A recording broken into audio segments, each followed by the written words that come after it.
নমস্কার। আজকে শোনাতে চলেছি বিমল মিত্রের লেখা একটি ছোট গল্প, রায় বাহাদুরের জন্মকথা। সঙ্গে থাকুন। আরও উঁচুতে চোখ চাইলে দেখা যায় কেবল গোটা কত ঘুড়ি উঠছে, লাল, সবুজ আর রং বেরঙের ঘুড়ি। অর্কিড পাম আর দেবদারুর সারি ছাড়িয়ে যেদিক থেকে আসে ট্রামের ঘণ্টার আওয়াজ, বাঁশের ঘর ঘর শব্দ, সেদিকে সেদিন সব বাড়িতে দেওয়ালির মতো আলো দিয়ে সাজিয়েছিল। মোমবাতির শাড়ি টিপটিপ করে জ্বলছিল। কি চমৎকার দেখতে যে হয়েছিল! কালী পুজোর দিনই অমন করে লোকে সাজায়। দাদুকে জিজ্ঞেস করছিল, মাকে জিজ্ঞেস করছিল, হ্যাঁ মা, ওরাও তো আলো দিয়েছে কেন? কেউ উত্তর দেয়নি। রঘুটা চালাক আছে, খুব চুপি চুপি জয়ন্তকে বলেছিল, আজ 23শে জানুয়ারি, নেতাজির জন্মদিন, তা জানো না? নেতাজিকে? জয়ন্ত জিজ্ঞেস করেছিল। কিন্তু রঘুটা চালাক খুব। ওদিকের হলঘর থেকে দাদুর চটির আওয়াজ পেতেই রঘু গম্ভীর হয়ে পালিয়ে গিয়েছিল। জয়ন্ত বিরাট বাগানের ভেতরে বেঞ্চিতে গিয়ে বসে। সবুজ ঘাসের নরম বিছানা পাতা, তারই চারপাশে সিজন ফ্লাওয়ারের বেড, উঁচু কম্পাউন্ড ওয়ালের ধার ঘেঁষে দেবদারু আর ইউক্যালিপটাস গাছের সারি। জয়ন্ত বাইরের দিকে চেয়ে বসল। শুধু অফুরন্ত আকাশ, দু একটা ঘুড়ি আর এক দুটো বাদুড় ছাড়া আর কিছুই দেখা যায় না।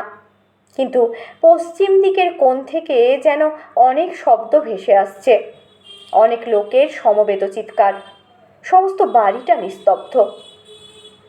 এতক্ষণ পিয়ানোর টিচার এসে মাকে বাজনা শেখাতে শুরু করেছে। দাদু বসে আছেন তার লাইব্রেরিতে, আর বাবা তো একটু আগেই পুরনো গাড়িটা নিয়ে বেরিয়ে গেছেন কোথায় কেউ জানে না। ডিনারের আগেই ফিরে আসবেন আবার। এখন এই বিকেলবেলা কনভেন্ট স্কুল থেকে ফিরে জয়ন্ত যে কী করবে তা ভেবে পেল না।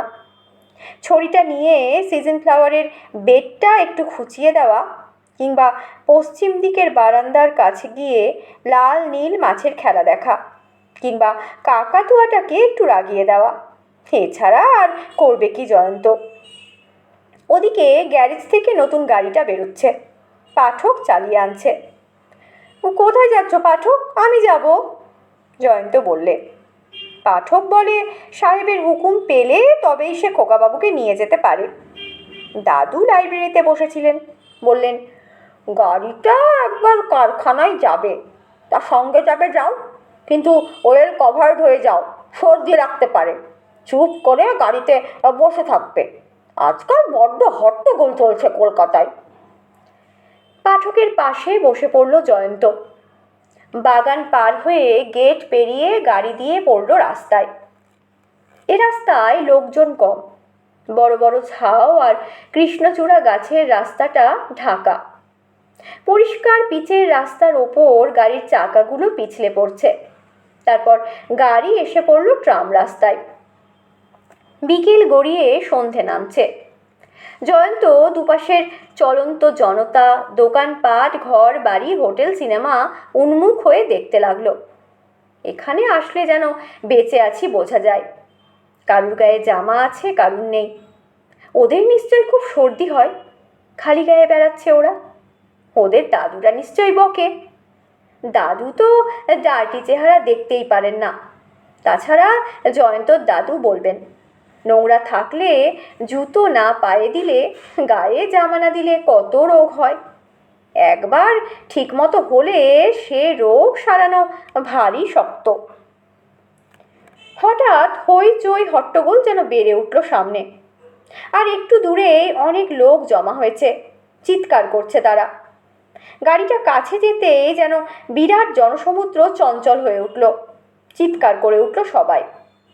হাতে তাদের নানা রকম ফ্ল্যাগ, অদ্ভুত তাদের ধ্বনি, চিৎকার করে বলছে, জয় হিন্দ। মিছিলের সামনে এসে গাড়িটা থামতেই তারা ছেঁকে ধরল পাঠককে। কে একজন বললে, ওরে রায়বাহাদুর পিকে সেনের গাড়ি। কথাটা শোনার পর জনতা যেন আরও ক্ষিপ্ত হয়ে উঠল। একটা লাঠি এসে সামনে পড়ল রাস্তার ওপর। পাঠক গাড়ির দরজা খুলে রাস্তায় নামলো। তারপর জয়ন্ত নামলো পেছনে পেছনে। সে কি উত্তেজনা! জয়ন্তর মনে হলো সে যেন সিনেমা দেখছে। মানুষের সঙ্গে ঘেঁষাঘেঁষি দাঁড়িয়ে মাথা উঁচু করে সে যেন যুদ্ধ করছে। সে যেন নেপোলিয়নের পদাতিক বাহিনীর একজন বীর সৈন্য। বর্মা আটা তার শরীরের চারিদিকে, অসংখ্য তীর আর বল্লম এসে বিঁধছে, কিন্তু অমিত বিক্রমে সে যুদ্ধ করছে। কিংবা সে যেন ক্যাসাবিয়াঙ্কা, নিজের কর্তব্যের প্রেরণায় স্বেচ্ছায় জীবন বলি দিচ্ছে দাঁড়িয়ে। অথবা হঠাৎ দাউ দাউ করে আগুন জ্বলে উঠল কাছে কোথাও। জয়ন্ত দেখলে আগুনের শিখায় কালো একজন মূর্তি কাদের লক্ষ্য করে ঢিল ছুটছে, কাদের ধ্বংস কামনা করে ধ্বনি তুলছে। এ এক অদ্ভুত নতুন অভিজ্ঞতা জয়ন্তর জীবনে। জয়ন্ত যেন এতদিনে সজীব হয়ে উঠল। তাদের সঙ্গে জয়ন্তও সুর মিলিয়ে চিৎকার করে উঠল, জয় হিন্দ। তারপর আগুন লক্ষ্য করে ঢিল ছুঁড়তে লাগলো। একেবারে আগুনের কাছে এগিয়ে যেতে জয়ন্ত দেখল সাদা টুপি পরা আরও অনেক ছেলে সেখানে দাঁড়িয়ে, যে ঢিল ছুঁড়ছে তাকে বাধা দিচ্ছে, বারণ করছে। তারপর যেন একটা প্রচণ্ড বিস্ফোরণ হতেই ছত্রভঙ্গ হলো সবাই। পেছনের লোকগুলো দৌড়তে শুরু করলো। জয়ন্ত হঠাৎ যেন ঘুম ভেঙে উঠে বসল। এতক্ষণ সে যেন স্বপ্ন দেখছিল। পাঠক কোথায়, কোথায় সেই তাদের নতুন গাড়িটা? কিন্তু ওসব তখন ভাববার সময় নেই। আরও এগিয়ে যেতে হবে তাকে। যেখানে ঘটনার কেন্দ্র সেইখানে গিয়ে দেখতে হবে কিসের এ উৎসব। কিন্তু হঠাৎ কে যেন তার হাত ধরে টানলে, বললে, এ পালিয়ে আয় ছোটো খোকা। তারপর তাকে হিড় হিড় করে টানতে টানতে নিয়ে এলো গলির ভেতর। এসে বললে, ভাগ্যিস পালিয়ে এলো, ওরা গুলি করতে শুরু করেছে। কে গুলি করছে, কারা গুলি করছে? জয়ন্ত জিজ্ঞেস করলে। গলার আওয়াজ শুনে সন্দেহ হতেই ছেলেটা জিজ্ঞেস করলো জয়ন্তকে, তুই কে? জয়ন্ত বললে, আমার নাম জয়ন্ত সেন। তুই বুঝি কলুটোলার ছেলে? রায়বাহাদুর পিকে সেন তার ছেলে জয়ন্ত সেন। লাউডন স্ট্রিটে বাড়ি। এদিকে সে বেড়াতে এসেছিল মোটরে করে, এমন সময় হারিয়ে ফেলেছে রাস্তা। পাঠক তাদের ড্রাইভার। সমস্ত প্রকাশ করে বলল জয়ন্ত। ছেলেটা বললে, আমার নাম ফটিক, এ পাড়ায় আমার নাম করলে সবাই চিনবে। আমি থাকতে তোমার কোনো ভয় নেই। আমার ছোট ভাই মনে করে তোর হাত ধরে টেনেছিলাম। যাও, এটাই আমাদের বাড়ি। বলে একটা বাড়ির ভেতরে নিয়ে গেল। ছোট্ট একতলা একটা বাড়ি, ভাঙা দেয়াল। দরজার সামনে এসে ফটিক কড়া নাড়তে লাগলো। ভেলটা, এই ভেলটা, দরজা খোল। গলার আওয়াজ পেয়ে ভেতরে অনেকগুলো গলার শব্দ শোনা গেল। চিৎকার উঠল, এই দাদা এসেছে, দাদা এসেছে। ফটিক বললে, ওই শোন, ওরা হলো আমার আজাদ হিন্দ ফৌজ, আমি ওদের নেতাজি। তারপর দরজা খুলতেই জয়ন্ত দেখলে এক মজার কাণ্ড। যেন সবাই এতক্ষণ প্রতীক্ষা করছিল ফটিকের জন্য। প্রায় 7টা ভাই ফটিকের, 3টে বোন। ফটিকের মা রাঁধছিলেন রান্নাঘরে। অচেনা ছেলে দেখে বেরিয়ে এলেন। ও মা, এ কে রে ফটিক? ফটিক বললে, এ হলো জয়ন্ত সেন, আমার বন্ধু। আমাদের বাড়িতে থাকবে আজ। রাস্তায় যা গণ্ডগোল, জয়ন্তের জন্য একটু বেশি ছাড় নাও মা। ফটিকের ছোট ভাই ছোটো খোকা, তারপর ভেলটু, পল্টু, মোনা, খেন্তি, পুঁটি ইত্যাদি সকলের নাম জয়ন্তের মনে রাখা শক্ত। সকলের সঙ্গে একসঙ্গে সে পড়তে বসে গেল। ফটিক নিজে পড়া বলে দেয়। জয়ন্তকে বললে, তুমিও পড়ো, এই সাহিত্য মুকুল পড়ো। তারপর যেখানে মানে বুঝতে পারবে না আমি বলে দেবো। খেন্তি বললে, দাদা খিদে পেয়েছে। ফটিক অবাক হয়ে বললে, হ্যাঁ খিদে এর মধ্যেই? এই তো বিকেলবেলা এক বাটি মুড়ি খেয়েছিস। খেন্তি লজ্জায় পড়ে গেল। ফটিক বললে, আচ্ছা জয়ন্তই বলুক, তুমি বলো তো ভাই, দেখলে বিকেলবেলা আমরা সবাই এক বাটি করে মুড়ি খেয়েছি কাঁচা লঙ্কা দিয়ে, তারপর 2 ঘটি জল। এরপর এখনও 3 ঘন্টা হয়নি, এর মধ্যেই কি খিদে পাওয়া উচিত? জয়ন্ত কি বলবে ভেবে পেল না। জয়ন্ত নিজে কি খেয়েছে ভেবে দেখল। দাদু আর মার সঙ্গে বসে এক টেবিলে 3খানা স্যান্ডউইচ, 2টো সিঙ্গাপুরি কলা, 1 ডিশ ওটস আর 1 কাপ কফি। এই তো এখন 8টা বাজে, এক্ষুনি তো ডিনার শুরু। টেবিলে এসে জড়ো হবে সবাই। বাবা এতক্ষণে এসে রাত্রে স্নান সেরে নিয়েছেন, কিন্তু তবু জয়ন্তর এই বেশ লাগছে। এই ফটিক, এই ভেলটু, এই খেন্তি, সবাইকে বেশ লাগছে জয়ন্তর। ভাত দেওয়া হলো। ছেলেরা সব এক থালায় খেতে বসলো। ফটিক আর ছোট খোকা শুধু আলাদা থালা পেলে। ফটিকের মা বললে, তোমার জন্য বাড়িতে তোমার মা ভাববেন না জয়ন্ত? জয়ন্ত উত্তর দেবার আগেই ফটিক বললে, ভাববে কেন? সবাই তো আর তোমার মতো নয়। ওরা কি আর আমাদের মতন? রায়বাহাদুর পিকে সেনের বাড়ির ছেলে। ওরা ছেলেকে তোমার মতো আঁচলে বেঁধে রাখে না। রবি ঠাকুর লিখেছে পড়নি? রেখেছ বাঙালি করে, মানুষ করনি। জয়ন্ত ভালো করে চেয়ে দেখলে ফটিকের মা নিজের হাতে সকলকে পরিবেশন করছেন, আধময়লা শাড়িতে হলুদের দাগ লেগে।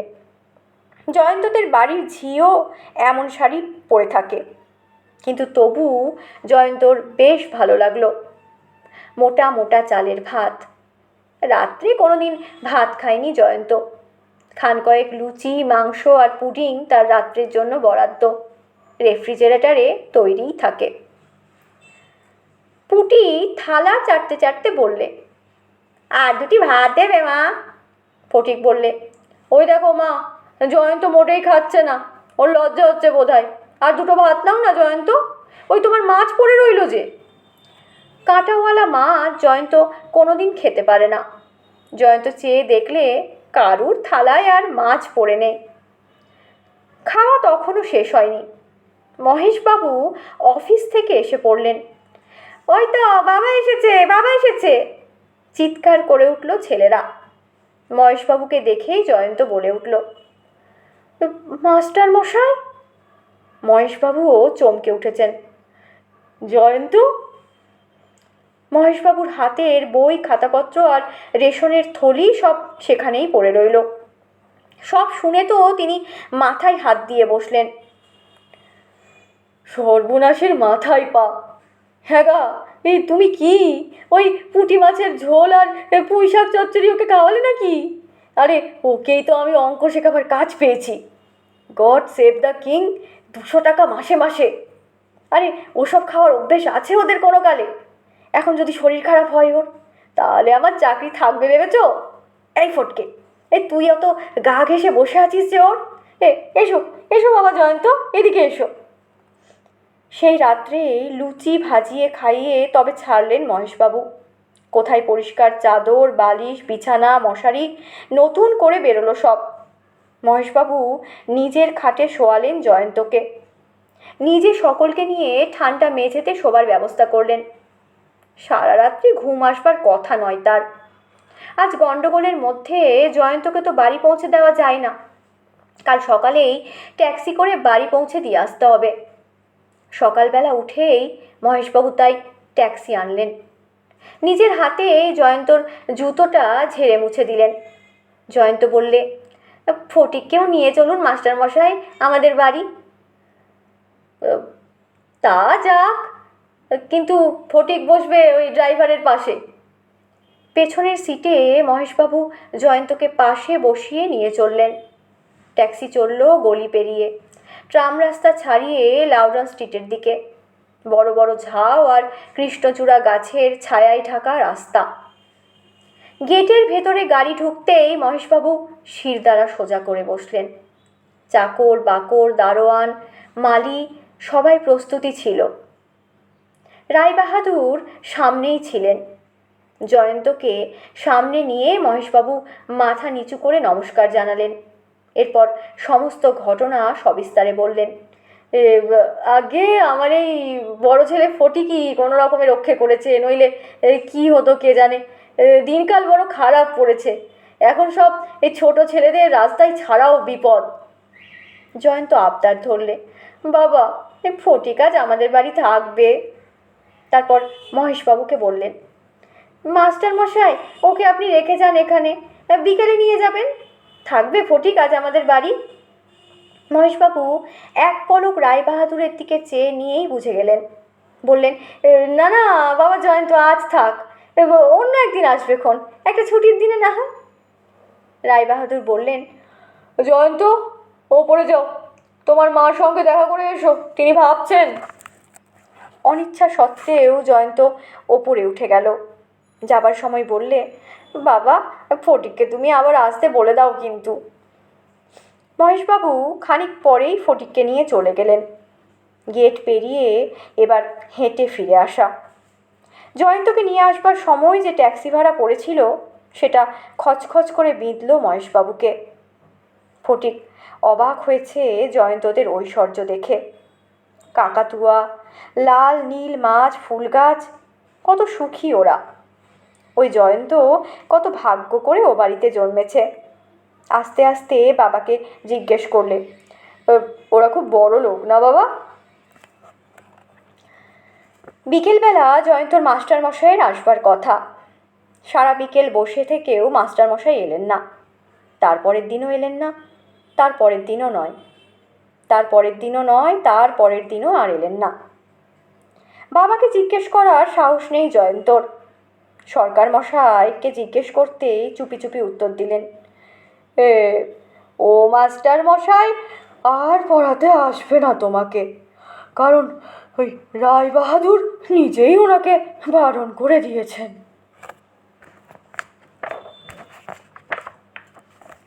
এতক্ষণ শুনলেন বিমল মিত্রের লেখা একটি ছোট গল্প, রায়বাহাদুরের জন্মকথা। গল্পটির পাঠ এখানেই শেষ হলো। ধন্যবাদ।